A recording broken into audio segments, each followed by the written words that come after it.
Muito bem, vamos então dar início nesta manhã à sequência desta série Deus Valoriza os Relacionamentos, e dentro desta perspectiva da valorização de que Deus valoriza os relacionamentos, a gente pode desfrutar a cada dia de um tempo precioso, não só com Ele, mas com os nossos irmãos. Então a gente vai abrir hoje, peço que você abra a sua Bíblia aí em Mateus, capítulo 7, para a gente já começar. Glória a Deus, Nelly. Glória a Deus. A Nelly está nos dando a informação aqui para você que está aqui no YouTube e no Instagram, né? A gente faz simultâneo. O cunhado dela já foi desentubado, já não está mais entubado, e se tudo continuar dentro da misericórdia de Deus,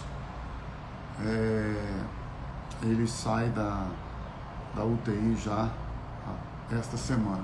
Vamos continuar orando, crendo que o Senhor vai manifestar a sua glória e a sua bondade. Muito bem, Mateus, capítulo número 7, é a sequência, e já caminhando para a finalização do que nós chamamos do Sermão do Monte. Jesus tem este tempo ali com os seus discípulos e com muitas pessoas que o seguiam. Ele se assenta e ele começa a ministrar. Ele está ali naquele monte ali e ele começa a falar, ele começa a trazer algumas direções. Ele subiu neste monte, assentou-se, começou a falar algumas coisas com seus discípulos. Ele começou a ensinar-lhes e de repente foram chegando pessoas e se unindo a ele. E os ensinamentos de Mateus, a partir do capítulo número 5, são ensinamentos que você e eu, na medida do possível, devemos sempre ler. São textos como o Evangelho de João, um material riquíssimo, né? A palavra de Deus, obviamente, mas riquíssimo em termos de revelação, de promessas, de direcionamento. E Mateus, capítulos 5, 6 e 7, que compõem, como eu já disse aqui, o Sermão do Monte, nos trazem ensinamentos fundamentais para a nossa vida, para o nosso dia a dia. E nós sabemos que nessa questão dos relacionamentos, você e eu devemos insistir em trabalhar nisto dia após dia, em todos os nossos relacionamentos, em todas as áreas. Porque veja, quando nós entendemos que o nosso Deus é um Deus relacional, ou seja, Deus não nos criou e nos largou, entre aspas, a sorte, não nos largou para que a vida pudesse nos levar, para que a nossa vida fosse conduzida com o curso deste mundo. Não, não e não. A Bíblia é clara em nos mostrar que Deus nos elegeu nele antes da fundação do mundo. Nós somos eleitos nele, em Cristo, que Deus preparou, que Deus estabeleceu, que Deus criou, gerou um plano, um projeto, estabeleceu um propósito para a nossa vida. Então isso é importante, eu preciso insistir nisto. Você não é fruto do caos, você não é fruto da evolução, você não é fruto de circunstâncias externas, você é fruto de um projeto que Deus fez, que Deus estabeleceu. Obviamente, digo isto para aqueles que decidiram crer na palavra de Deus. Gente, outra coisa que às vezes eu fico, não sei se chato ou não, mas vamos lá. Eu não tenho que discutir com pessoas, no bom sentido. Discutir não é brigar, não é discussão no sentido litigioso, não. Eu não tenho que discutir com pessoas que não creem na Bíblia sobre a minha fé. Entenda isso. Tem que partir de qual princípio, de qual pressuposto? Eu creio na Bíblia. Se eu decidir crer na Bíblia, eu quero viver conforme a Bíblia. Tudo então que sai do padrão, do princípio, do fundamento bíblico, Eu não tenho que discutir, eu não tenho que avaliar, eu não tenho que emitir minha opinião, que eu acho, que eu penso, que eu não tenho. Ora, mas veja bem, da mesma forma que eu respeito quem não crê na Bíblia, eu desejo que quem não crê me permita crer e viver conforme eu decidi crer. Qual o problema? A pessoa diz, eu não creio em Deus. Ótimo, eu não estou te condenando porque você não crê em Deus, eu não estou te julgando porque você não crê em Deus. Não, eu não creio na Bíblia como ela foi escrita, eu acho que é uma história, eu acho que tem uma série de simbolismo, analogia, e blá, e blá, e blá. Ok, parabéns para você, a vida é sua, a fé é sua, eu não tenho que entrar no mérito, tá? Mas eu decidi crer na Bíblia.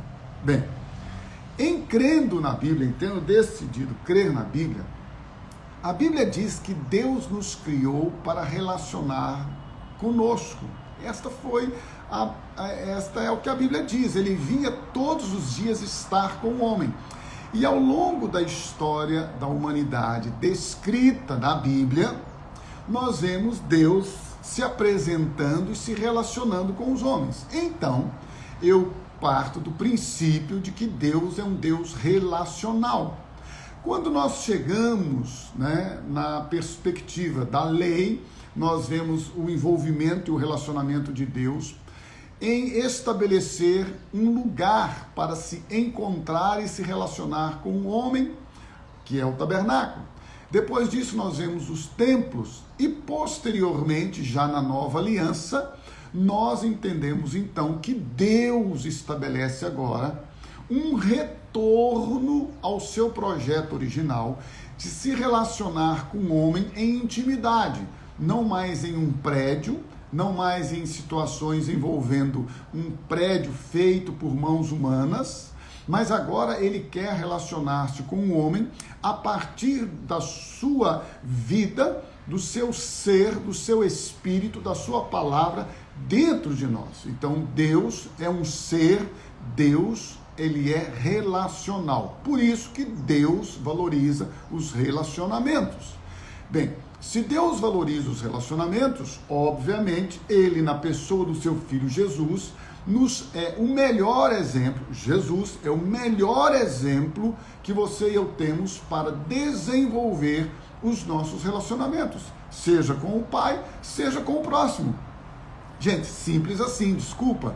Ora, se Deus, veja bem, é um ser, ele é alguém relacional.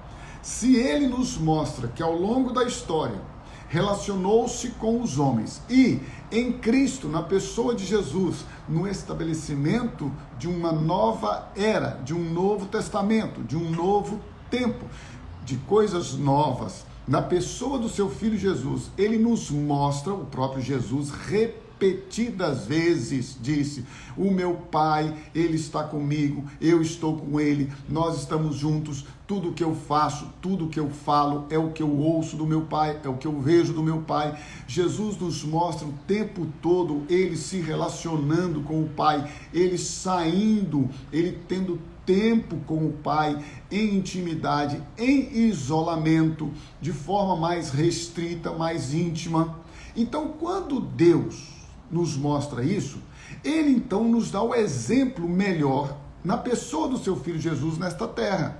Então, Jesus se relaciona nesta terra com o Pai, ele se relaciona nesta terra com os seus discípulos, com os seus amados, com aqueles a quem ele chamou para formá-los. Ele se relaciona nesta terra com os religiosos, ele se relaciona nesta terra com os gentios, com os não cristãos, com os chamados ímpios. Ele se relaciona nesta terra com aqueles que eram contrários à sua fé. Ele se relaciona. Então, isto posto, é importante nós entendermos que nada pode ou deve nos impedir de nos relacionarmos com todas as pessoas. Isso é que nós precisamos fazer, você e eu. Estabelecer a misericórdia, a graça, o amor, a bondade e o fundamento, o princípio de Jesus nos nossos relacionamentos. Eu não vou entrar aqui no mérito hoje dos nossos relacionamentos com o Pai, já fizemos isso talvez de forma muito clara nesses últimos dias. Mas em Mateus capítulo 7, onde eu pedi que você abrisse por gentileza, Jesus então está ali agora trabalhando um princípio fundamental com os seus discípulos e com todos os que estavam ouvindo. E ele estabelece mais uma vez, são vários princípios, vários fundamentos que Jesus estabelece na relação dele com o Pai e com o próximo. E no versículo 12, Jesus então nos mostra algo muito interessante. Eu acho que isso vai ser muito rico para a sua e para a minha vida nesta manhã. Mateus 7, 12. Assim, em tudo, irmãos, preste atenção na expressão em tudo. Façam aos outros o que vocês querem que eles lhes façam, pois esta é a lei e os profetas. Então, toda lei se cumpre em um só mandamento: amarás ao teu próximo como a ti mesmo. E a prática deste amor, eu já disse isto aqui, vou repetir: amar é servir, liderar é servir em amor. Amar não é o que eu falo, amar é o que eu faço.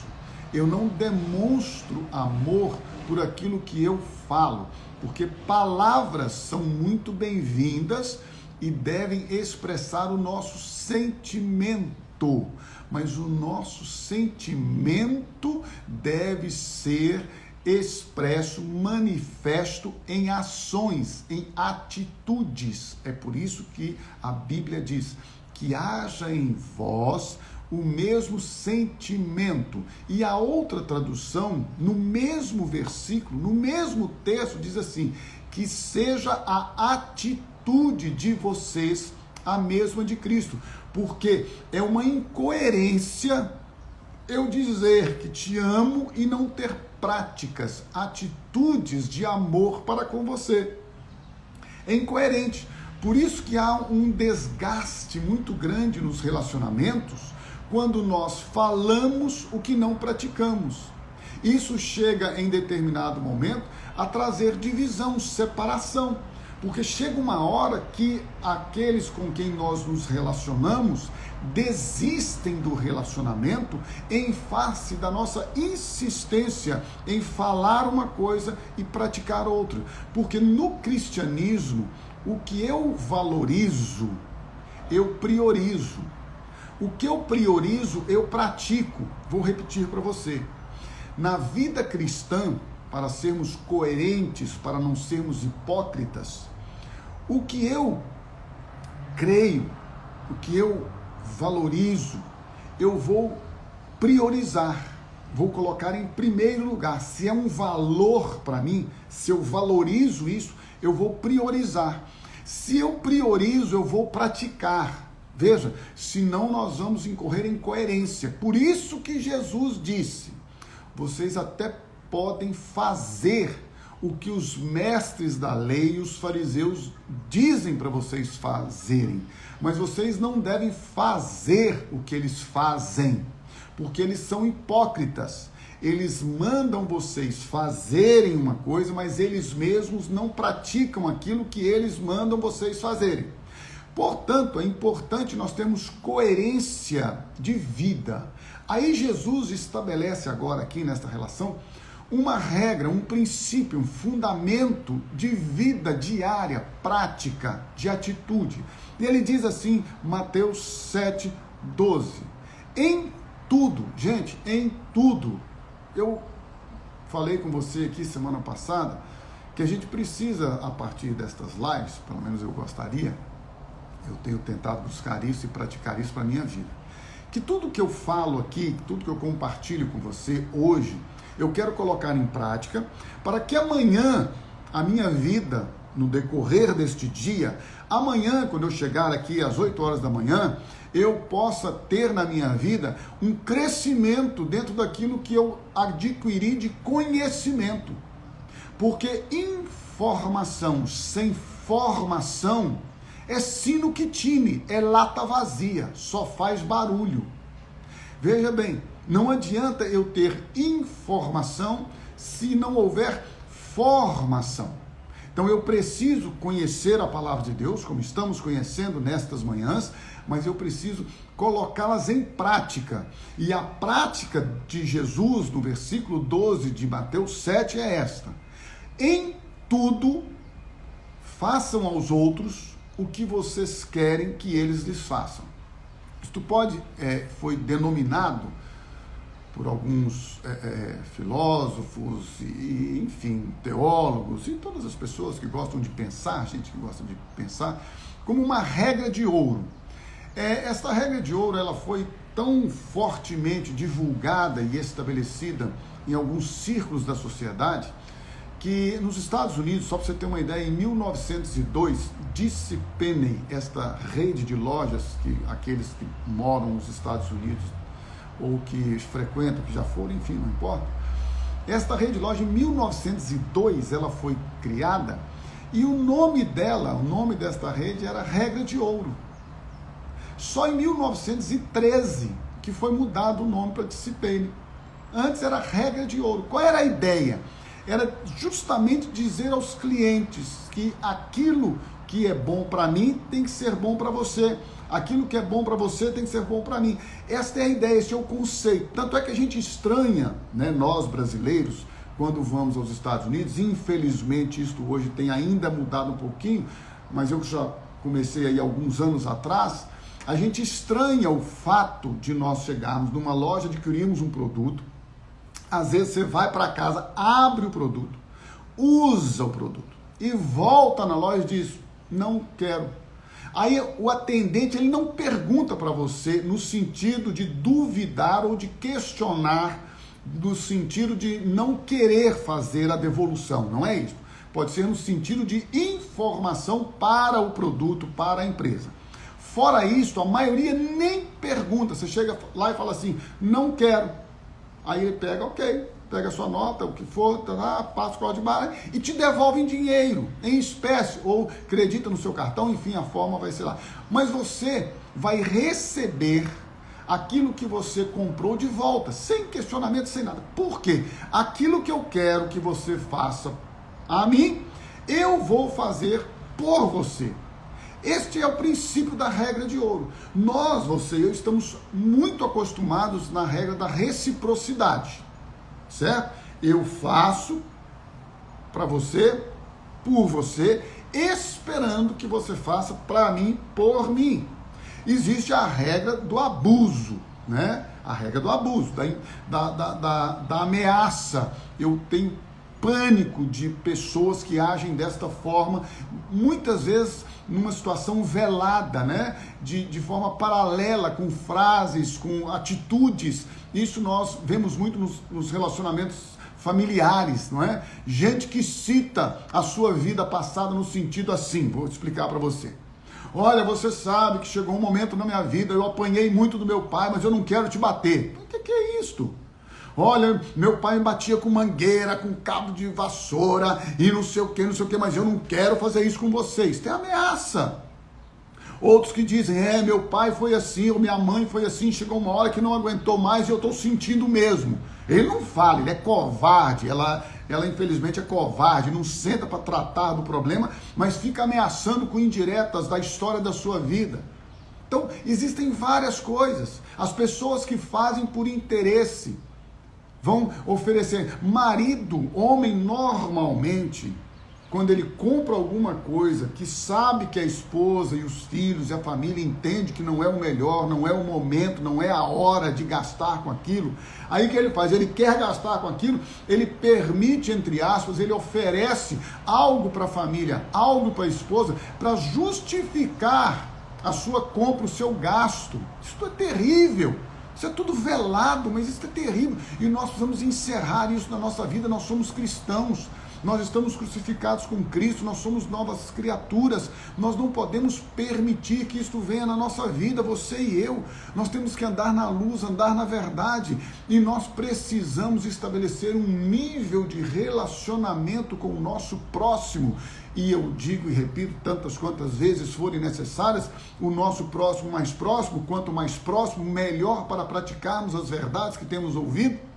Então, nós precisamos entender que o mandamento de Jesus, que é a base, que é o fundamento para um relacionamento saudável.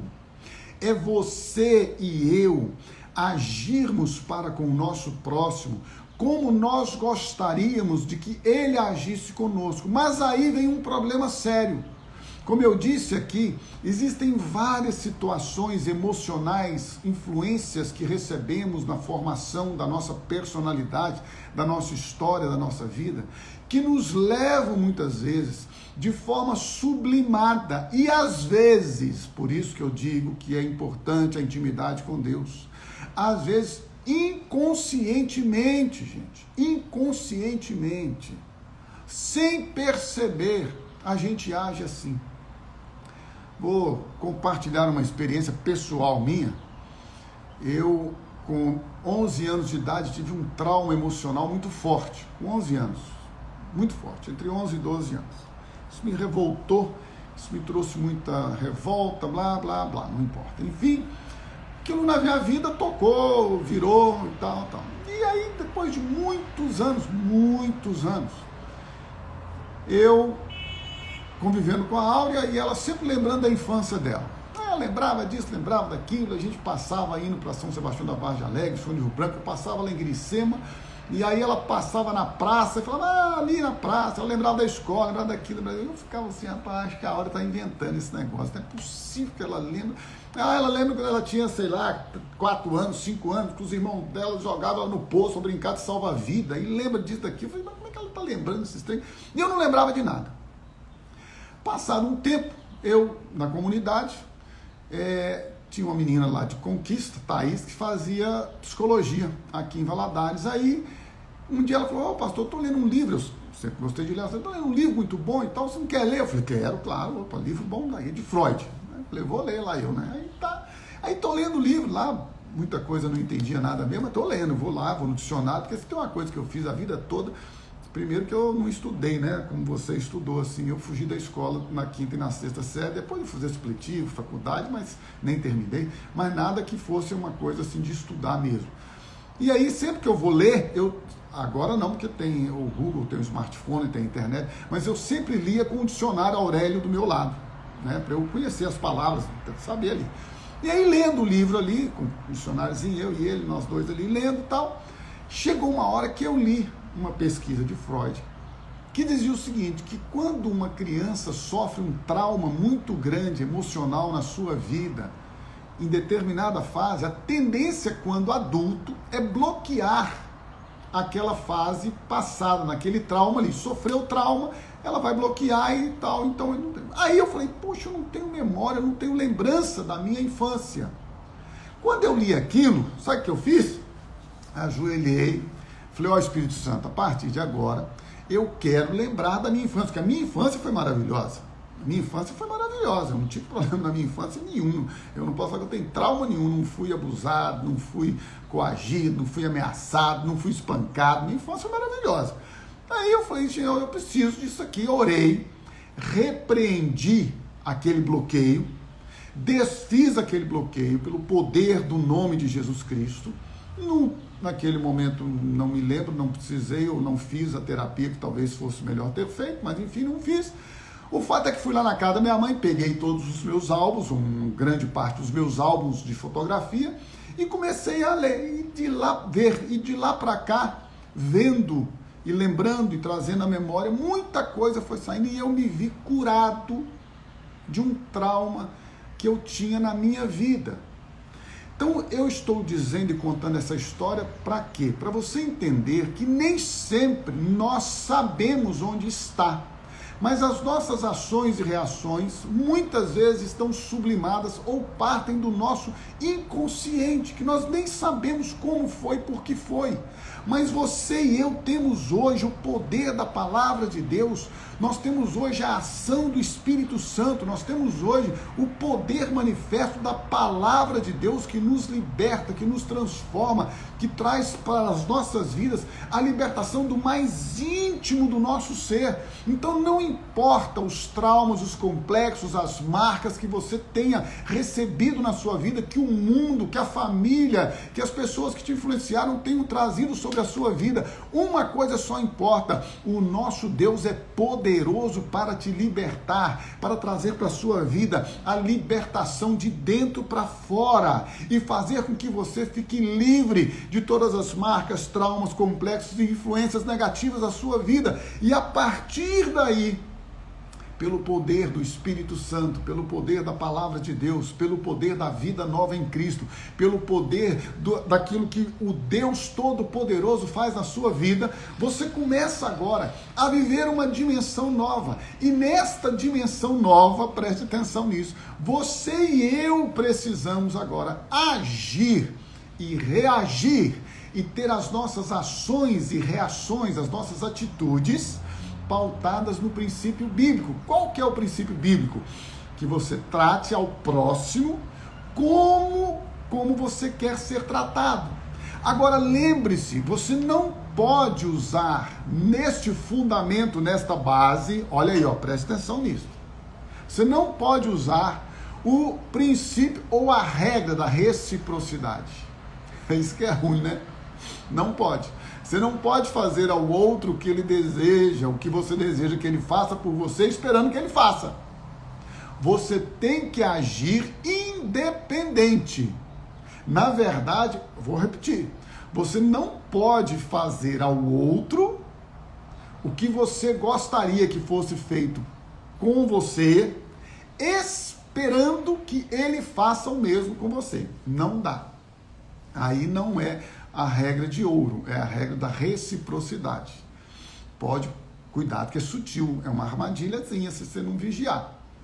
Você não pode, se você fizer para o outro algo que você espera que ele faça por você, você infelizmente vai cair numa armadilha. Você tem que fazer ao outro o que você gostaria que ele fizesse com você, mas sem esperar que ele faça por você. Porque o fundamento é emoção, sentimento, ok? Mas a base, o alicerce, são as palavras de Jesus. É você dizer assim: eu vou fazer porque Jesus fez.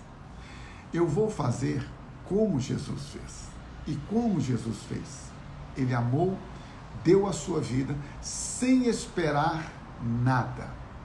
Gente, se tem uma coisa que nos frustra, chama-se, é muito ruim, né? A gente, expectativa.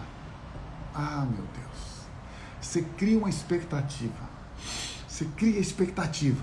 Você cria expectativa. É dia do meu aniversário. Meu marido vai fazer café da manhã, porque eu falei o ano todo com ele que a única coisa que eu quero é que no meu aniversário ele leve a bandeja com o café da manhã. Aí o abençoado preparou a festa para a noite. Ele fez tudo, programou, você não está sabendo de nada, vai ser uma surpresa maravilhosa, mas a sua expectativa estava onde? No café da manhã. Aí, o que acontece? Ele finge de bobo, finge de morto, você quer matar o miserável, ele não fala nada, é capaz que nem parabéns ele não te dá, para ficar uma surpresona à noite, aí ele não faz nada, finge de bobo, tal, sai. Preste atenção, a expectativa que você tinha do café da manhã, olha só, vai estragar o seu dia, vai acabar com o seu dia, e quando chegar a noite, aquela festa, todo mundo lá, parabéns para você nessa data querida, balões e presentes, você não vai desfrutar, você não vai aproveitar, você não vai se alegrar, porque você passou um dia de tristeza, de aborrecimento, de frustração, porque você criou uma expectativa na ação, na atitude do outro. Ah, mas então eu vou viver sem expectativa, eu vou viver... Você vai viver com tudo. Eu só estou te falando que, infelizmente, quanto maior a expectativa, maior a possibilidade da frustração. Só isso que eu estou falando. Agora, veja bem, se você deseja uma vida onde você vá experimentar a glória de Deus, onde você vai experimentar a provisão, o suprimento de Deus, você precisa, não estou dizendo que você não deva ter expectativas, eu tenho expectativas para o meu futuro, para a minha vida, para o meu relacionamento com o João, para tudo, gente, isso é besteira. Eu tenho expectativa, eu tenho plano, eu gosto de reciprocidade, eu gosto de receber, eu não estou falando disso, eu não sou um homem frio, um insensível, eu sou super todo espiritual, que agora só eu faço como Jesus, e só eu agora vou oferecer a minha vida e fazer tudo, e não vou esperar nada, isso é besteira. Eu estou trabalhando na minha vida, eu trabalho todos os dias, eu trabalho as minhas frustrações em relação às minhas expectativas. Eu não estou dizendo que eu não as tenha, eu estou dizendo que quanto mais nós tivermos, maior a possibilidade de sermos frustrados. Afinal de contas, eu sou gente. Bem-vindo ao mundo da gente, mundo do sangue, da carne, dos sentimentos, da dor, da tristeza, da ansiedade, da angústia, da depressão, do desespero, da inquietude. Nossa, você sofre tudo isso. Depende do momento, eu sofro. Eu não sei você. Gente, eu sou normal no sentido de ser humano. É que eu lido com você, às vezes é muito espiritual, então eu fico até distante. Eu até acho que você é tão espiritual que daqui a pouco vai sentir um hashtag partiu para Jesus, né? Porque é tão santo que eu não sei o que fica na terra. Mas enfim, eu e você precisamos ter uma decisão na prática da vida. Qual que é a decisão na prática da vida? Vamos tratar, vamos nos relacionar em tudo. Esta é a expressão de Jesus. Assim, em tudo, façam, fazer. Portanto, não é falar, viu? Negócio de falar eu te amo e continuar traindo, desculpa. Você é mentiroso, filho do diabo. Eu te perdoo, mas não convivo com você, não me relaciono com você, desculpa, você é mentiroso. Que quem perdoa não é que esquece, que eu não tenho amnésia dos ferimentos na minha vida, porque se eu tivesse amnésia do que é ruim, provavelmente teria amnésia do que é bom. Não é amnésia, não é esquecer. Quando eu perdoo, eu estou dizendo para você, olha, apesar de ter sofrido, apesar de estar machucado, apesar de estar marcado, apesar de talvez eu nunca superar a dor que você me causou, eu ainda assim vou conviver com você, vou amar você e vou dar a minha vida por você, porque eu decidi te amar, porque eu decidi viver com você, porque eu decidi te perdoar. Perdoar não é esquecer, perdoar é dizer, apesar de lembrar, apesar de sofrer, apesar de sentir dor, eu ainda, apesar de estar envergonhado, apesar de estar humilhado, eu decidi te amar, eu decidi viver com você, eu decidi caminhar com você, eu decidi que a nossa vida é pautada numa aliança de amor, numa aliança de honra. Esses homens e mulheres que estão aí agora no modismo do ser feliz. Eu tenho que ser feliz, eu não posso, a minha vida toda foi uma tristeza, uma angústia, abri mão de tudo, de todos. É igual a gente que abre mão para cuidar da família e depois fica revoltado que não cuidou de si. Depende do seu valor. Depende. Eu estava conversando com uma pessoa outro dia, falando a respeito de questão de prosperidade, sucesso na vida profissional, isso aqui. Eu falei, gente, se eu for ficar olhando isso, eu vou ser o homem mais frustrado da minha vida. Comparado ao que meu pai foi, ao que meus tios são, ao que minha família, ao que as pessoas, meus amigos e tal. Se eu for olhar o que esse pessoal foi e é bem sucedido e blá blá blá, e eu tô nessa vida minha aqui, lá vou e eu vou ficar doido. Eu não sou feliz porque a minha prioridade, o meu valor maior está na constituição e na edificação da minha família. A minha prioridade é a minha família. Então, para mim, as outras coisas são secundárias. Se tiverem ótimo, se não tiverem ótimo, se vierem ótimo, se não vierem ótimo também, em todas as outras áreas. A prioridade, o meu valor, eu valorizo a família. E o que eu valorizo, eu priorizo. O que eu priorizo, eu pratico. Então, a minha prática diária é de buscar a edificação da minha casa. Assim, em tudo. Façam aos outros o que vocês querem que eles lhes façam.